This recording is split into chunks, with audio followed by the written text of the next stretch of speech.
Hello, how you doing? I just want to have a little bit of a discussion about being a caregiver. I just had a conversation with someone that's a caregiver, and they're having a hard time right now. And I shared some things with them because I took care of my parents um, for 10 years, and my mom passed in 2017. And it is a hard job. It's nothing easy about it. It's an emotional job.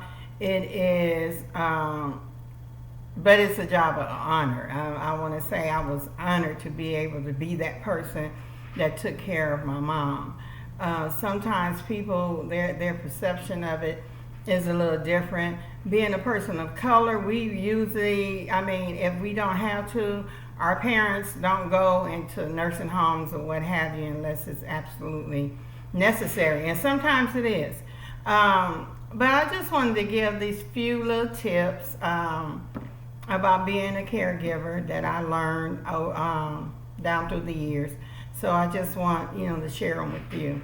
First of all, you need a support group. You need not a support group per se, but a person that is going to support you while you're on this journey, because it is a journey. You need a support system, so that's a better word.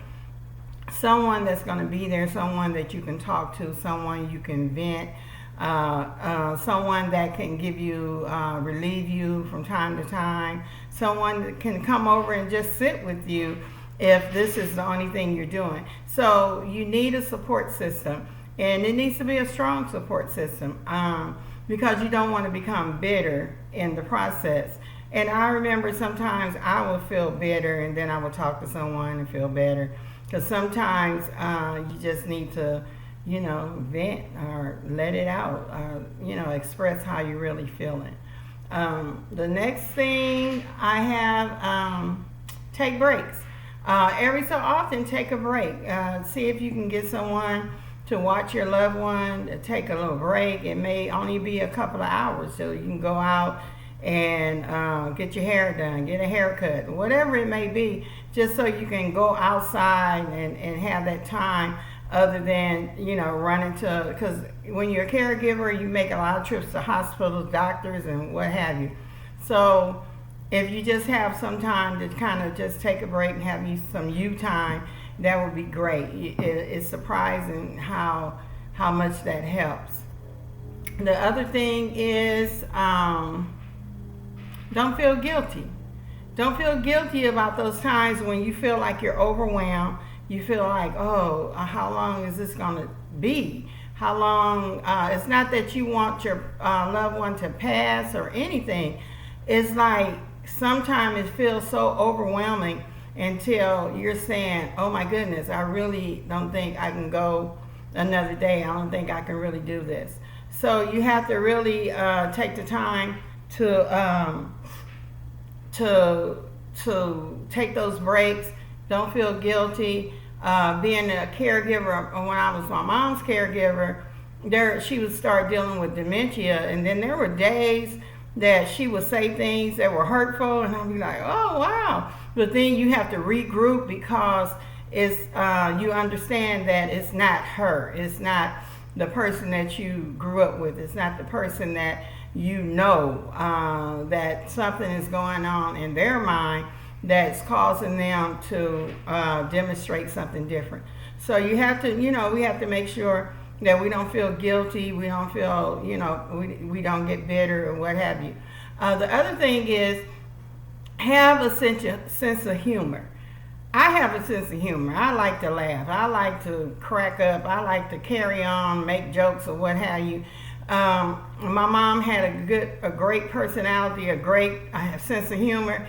So, but there was sometimes in her dementia and her state of mind, she was doing things, saying things that was really like off the charts.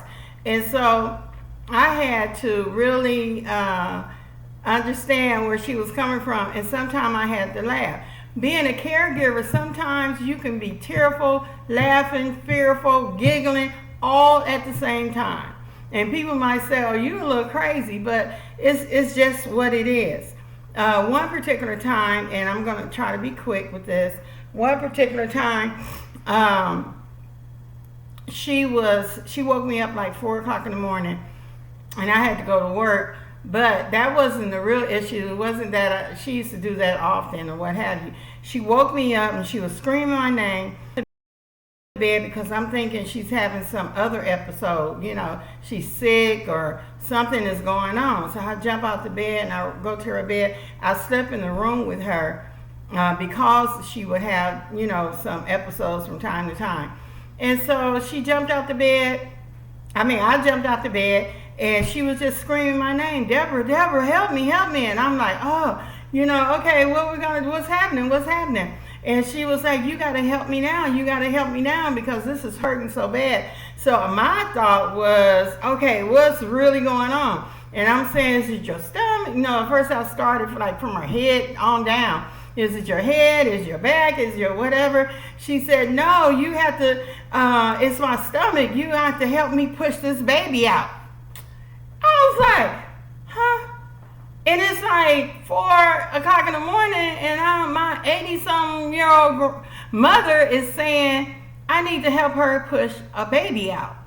So I was like, oh, okay, all right. So even though I knew she wasn't having a baby, even though I knew what the situation was, she appeared to be in real pain, real labor pains. Like a woman that was in labor. She was groaning and grunting and saying she needed to push and what have you. So with my quick thinking self, I grabbed the bottom of her covers and raised them up as if I was looking under the cover at her. And I told her, oh, don't worry, that baby won't be here until the morning. And she said, are you sure? And I said, yeah, don't worry, that baby won't be here until the morning. You can go back to sleep. She was like, okay. So even though every time I think about that, I think about how crazy that was, you have to have a sense of humor. You have to take things as they come and not get frustrated, upset about the situation. I have a lot of great stories about my journey with my mom. Some are sad and some are humorous, but it was her journey and my journey together. And I wouldn't trade it. I'll do it again if I had to. I hope this helps someone. Thank you.